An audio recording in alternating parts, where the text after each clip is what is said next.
What's up guys, welcome back to my channel. My name is Ariel if you didn't know.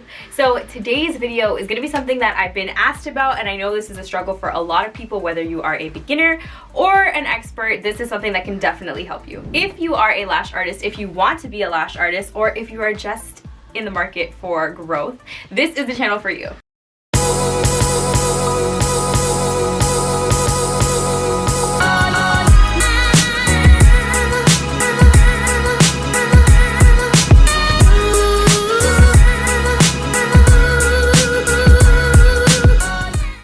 Okay, so we actually haven't done a giveaway in so long, and today is the day. So we are going to be giving away our brand new isolation tweezers along with our J tweezers. So these guys are so pretty. They are in the color pink rose.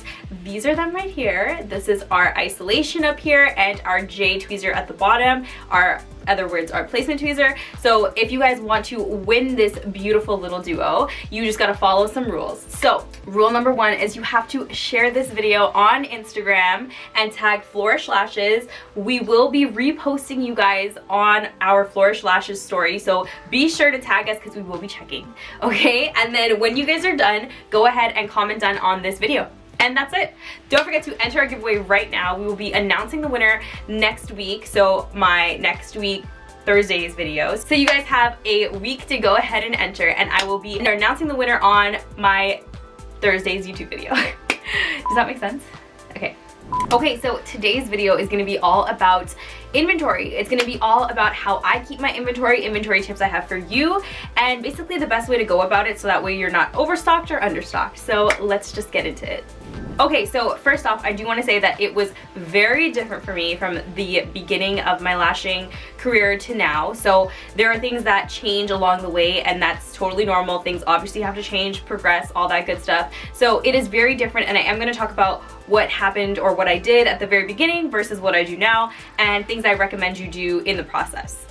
Okay, so first things first, let's talk about the beginning. So when you are at the beginning of your lashing career, when you just get certified, you're fresh out of the training with your certificate, you're ready to go, you get a couple trays, well, hopefully you get a couple trays from your certification. Usually, I know for me, I had gotten like B curls. At the time, again, I didn't know that those were not the curls you want, but that's what I had. And they were, I think they were like 4 lengths, so I think it was like 12, 13, 14, I think, something like that. So I think I had 3 trays. And then obviously I didn't realize that that's not what you would normally use. But what happened was I started booking clients after I started practicing and I knew I was ready to go, or I thought I was ready to go. I would start booking clients, but I obviously didn't have a huge stock, and I knew that, but I also didn't really know much about the variations. So one of my best tips when you're starting out, so that you're not bombarded and you have to spend all this money on a bunch of inventory, was what I did was I would have a client, or they would DM me, whatever the case is, and then once they book their appointment with me, I would ask them, hey, like, what do you normally get, or what do you like? And obviously this only works for clients that already had lash extensions. If they didn't have lash extensions before, it is totally up to you to explain to them the different variations, the different options, and then they kind of just go from there. Or if they have a photo, you can kind of gauge what it is and then know that you need to have that in stock. So what I would do is I would just be like, hey, what do you normally get? What is your preference? Like, what style do you like? Some clients, I mean, to be honest, I was really lucky at the beginning where I had clients that had already had lashes and they knew what was up, they knew what they wanted, and they would come to me and they'd be like, hey, yeah, I normally use like D curl, 0.0, or let's go with classics, because let's be real, it was classics at the beginning. So they'd be like, hey, like I use 0.15s or 0.20s, D curl, and I was like, okay, great, no problem. So I would make sure that I would book them, like, so let's say it was like Sunday that they messaged me, and then they wanted to come for like Wednesday or whatever the case was. I would be like, okay, cool. So I knew I had at the time a local, it was actually where I got certified. They sold lash extensions, and I knew I could go ahead and buy lash extensions like right on hand if I needed to. So then I would just ask them what they wanted, and I would go right away and pick up a tray, and I knew I had it in stock. So at that time I was buying a lot of mixed trays because I was trying to build my inventory, I was trying to see what I liked, I was trying to see what looked good, all of that. So I didn't want to go and invest in individual lengths if I didn't know what people liked or what it was going to look like. So definitely invested in mixed trays, and that is what I recommend you do at the beginning. But in terms of growing your inventory, once I started to kind of phase out of that, when I was kind of getting a little more clientele going, the best thing to do is really to make yourself a spreadsheet. Put down the trays that you purchased and when you purchased them, because this actually is a really good way to track your growth as well, because once you see that your inventory is going a little bit faster, then you know like, hey, I'm growing, I'm getting a little bit more clients, my inventory is going a little faster, I gotta stock up a little bit more. So the best thing to do is go ahead, track your inventory, put it in a spreadsheet, be like, I bought this tray, this variant, so like D curl, 0.15 mixed tray if you're still doing mixed trays, and then be like, I bought it on April 12th, 2021, whatever the case is. So once you do that, you can kind of let that be, leave it, and then once you start going into like 2 weeks, 3 weeks, start checking in on your inventory. At the beginning, I did want to check it every like 3 weeks because obviously I didn't have that much clients coming in and inventory wasn't really going that fast. So definitely keep track like every 2 to 4 weeks and kind of see where you are, and then update your spreadsheet, and then that way you'll be able to gauge what you're using, how quickly you're using it, and what you really need to re-up on.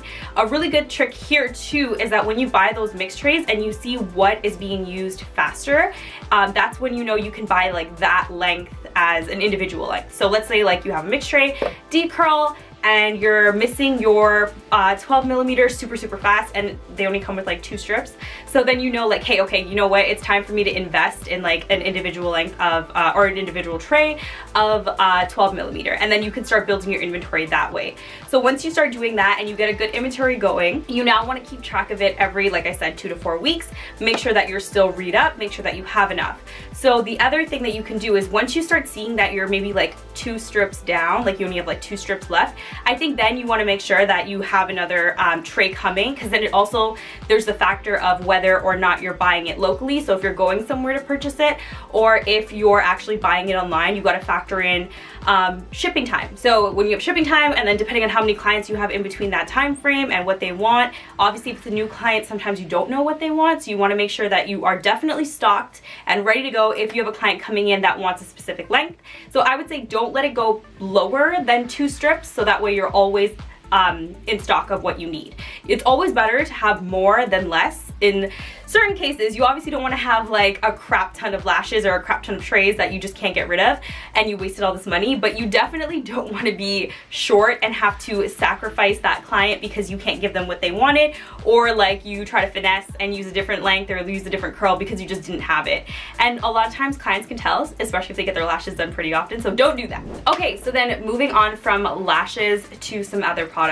So when we start talking about like disposable products like mascara wands, glue rings, under eye pads, tape, things like that, it is a little bit different because I personally don't really keep track of this stuff in the sense of like putting it on a spreadsheet or anything like that. It's more so for lashes. Honestly, with this stuff, I just look and see where I'm at and if I need to order. So that being said, like if I have, for instance, mascara wands, I order my mascara wands off Amazon. I'll leave that link in the description. But it comes with like 300 mascara wands, and it comes in like packs, so it's like individual packs of like 3, so it's like 100 in each. So once I know I'm down to like the last pack, I like emptied it to my little jar, and then I'm like, okay, hey, I gotta order another pack, because obviously I'm not gonna go through that whole 100 in like a week, and you know, Amazon Prime takes like 2 days. So I'll order another pack and then I'm good for a while. So that stuff is a little bit easier to keep track of.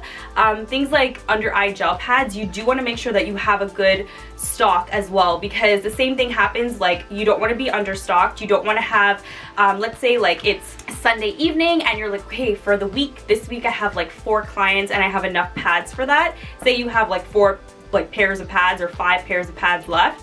You want to make sure that you have enough, because a lot of times, I don't know about like everyone else, but like for me, I know that like my schedule from like Saturday evening to Monday morning is totally different. I get so many clients on like Sunday nights that are booking throughout the week, or even Monday morning that book throughout the week. So I may start with like 2, 3 or like 4 and then end with like 7, 8, 9, and it's totally different. So you never want to be short on under eye pads, or like I said, lashes, anything that you absolutely need. You need to make sure you have an abundance of it, but not like over the top. Like make sure you have enough that you can accommodate extra clients for that week, but not enough where you're like bombarded and you have too much and you're overwhelmed. You don't need all that. So that being said, like I said, there's a difference in terms of inventory between lashes and disposable products. So again, glue rings, I like to have a nice amount of glue rings on hand because I go through them so quickly. So I make sure that I have a big pack always, to be honest. I know I'm going to use them, I know they're going to finish, so I just keep buying them because there's no need for me not to. But if you have a very minimal clientele and you have like one client a week, you obviously don't need to buy a ton of stuff. Just kind of go based on where your clientele is going and the flow of traffic you have, and then just kind of gauge by that. So another thing that I do want to mention that I think is extremely important and people don't necessarily do all the time is tools. People think that, like, you know, tools are a one-time purchase, which technically it is, but the thing about our tools and our tweezers is that they are super, super sharp and they can bend or get damaged very easily. So like I said, they get damaged very easily, and this depends on whether you have, I mean, I have carpet in my studio, but if you had like hardwood or tiles or anything like that and you drop your tweezers, I have seen it so many times where you drop your tweezers and the tip of it gets totally bent out of shape and you can't use them anymore. So that, what are you gonna do at that point, right? So you need to make sure you have backup tweezers, and I'm talking backup tweezers in every single tweezer that you have. So if you have an isolation tweezer, you have a backup isolation tweezer. You have your placement tweezer, backup placement tweezer, volume tweezer, backup volume tweezer. You need to make sure that, and then once you ruin that tweezer, make sure you get a backup from now your new tweezer, because now your backup tweezer is your main tweezer. So now you need another backup. Does that make sense? So you need to make sure that you have all of this stuff on hand, because like I said, oh well, I didn't talk about this, but I actually stored my tweezer in the wrong way. I had one of those like acrylic like cases or like acrylic holders that you can put like makeup brushes and stuff, and I would literally put my tweezers in there and I would just like drop them in, and thinking that, like, you know, you don't want them facing up because I don't want to like stab myself, I would drop them in like tip down and then pick them back up and the tip would be flattened because, like I said, they're so sharp, they get damaged very easily, and just that like acrylic case literally like bent my tweezers out of shape, so I had to get new tweezers. So make sure that you have a backup of tweezers, make sure that you are keeping track of your lashes, and make sure that you are keeping an eye out for your disposable products. Okay, last thing I do want to talk about, and this one's a little bit tricky, is your adhesive. So you don't necessarily want to keep numerous adhesives as a backup. You do want to have one, but the thing about adhesive is it's very much dependent on temperature and humidity and things like that. So you want to make sure that you do have a backup adhesive, because sometimes your bottle could get clogged, sometimes it could just go bad, maybe it was in the wrong humidity level and it's just not working for you in that moment. But you do want to make sure that you're storing your adhesive properly. So I always have a backup adhesive, but I put it away, like completely away. It's in its pouch that it comes in to hold its temperature properly. It's not punctured. Make sure that it's sealed, make sure that it's in good condition, it's good to go, so that way when you do use it, it does work properly, because then there's no point in having a backup adhesive if you go to open it and use it and it just doesn't work, because then you're just wasting money at that point. So make sure that you do have a backup adhesive, but you are storing it correctly so that you are able to use it when you need to. And then do remember too that your adhesive needs to be replaced after every like 3-4 months. You want to make sure that you are checking your adhesive, checking your humidity, making sure everything's in line and everything's working at its right temperature, so everything can actually bond properly. Your adhesive is at its optimal level to keep your retention high. So make sure that all of that is factored in when you're storing your adhesive and buying a backup. Okay guys, that is it for this video. I hope that it was helpful. I hope that this clarifies some inventory issues that you guys are having out there. I'm sure there's like a bunch of different ways to keep track of inventory. I know that this is such a DIY situation where, like, I know for me it was based on like experience and like things that worked for me, and like obviously having to figure it out in your own timing. So I hope that this helps, but if you do have your own way of checking your inventory, keeping your inventory, and it works for you, please comment down below. I'd love to hear it. I know people would love to hear different ways on keeping track of your inventory, so definitely comment down below. Okay guys, that is it for this video. Don't forget to like, comment, share, and subscribe, and I'll be back with something new next time. Bye!